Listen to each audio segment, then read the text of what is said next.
Hello and welcome. My name is Rashim Mogha and I am your host for this Empowered Women of the World podcast. This podcast is for you, it is for me, and it is for all women who want to take charge of their career and happiness. In this weekly podcast, we'll talk about technology, we'll talk about leadership, and we'll talk about mindfulness. We'll talk about how you can discover, visualize, and actualize your success, whatever that means to you. We will also talk about our common opponent, the conscious and unconscious bias which we deal with on daily basis, and we'll share ways to navigate work politics. At the end of each podcast, I will share with you a tip or a resource that you can use to be successful. It's going to be a fun ride, so hop on and join me on this journey every week. Before I start today's podcast, I want to thank you all for your wishes for my Women of the Year award. This award is a testament to the eWOW movement that empowers women globally. And now, back to today's topic.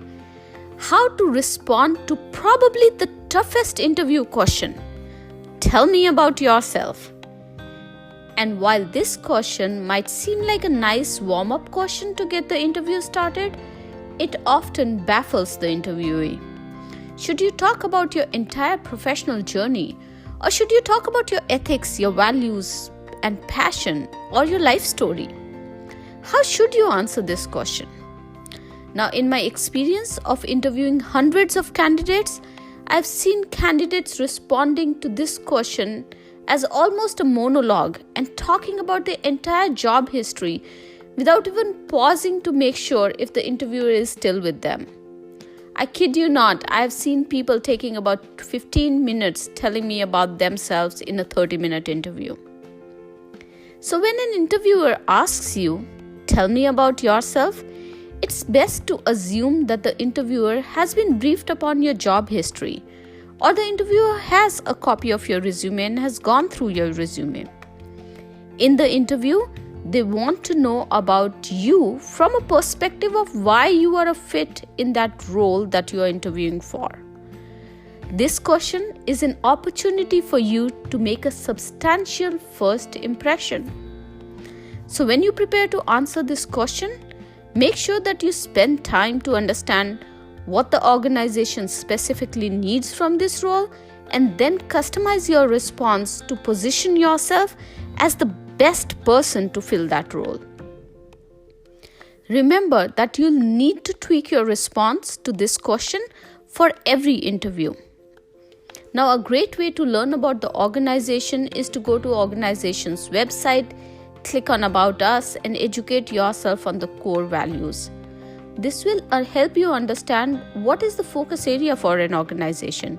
Do they talk mostly about getting the job done, or do they talk about serving the customer, or about supporting the employees and promoting work-life balance?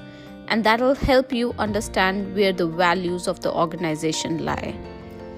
Now, to understand what the organization is specifically requires from this role or is looking for in the role, review the job description for skills that are required, must-have, and highly desired. So once you get an idea of what the core values of an organization are and what skills that they are looking for, you can narrow your introduction to 2 or 3 personal attributes that they are most looking for. Look for qualities like self-starter, motivator, team player, or a cloud computing influencer. Don't focus on qualifications like MBA or 17 years of related field experience. Now, into this mix of personal attributes, weave your story or what you have been working on lately to create a small blurb or a narrative. It's okay to write it down. It's actually advisable to write it down and practice it aloud for a few times so that you're not rambling during the interview. Also, make sure to keep it short, ideally under a minute. With this answer, you want to point out how you are a good fit for the role and open up the conversation. You want the interviewer to be curious about how you can help the organization and ask you relevant questions. I hope you find these tips useful. Today's free resource for you is the link to the recordings of the sessions from our first eWOW virtual summit so that you can prepare and ace your interview. Thank you for joining me today, and thank you for loving, liking, supporting, and sharing the podcast. Remember, sharing is caring. I love your feedback, emails, and messages, so please keep them coming. I look forward to seeing you again in our next podcast. Till then, keep empowering the world.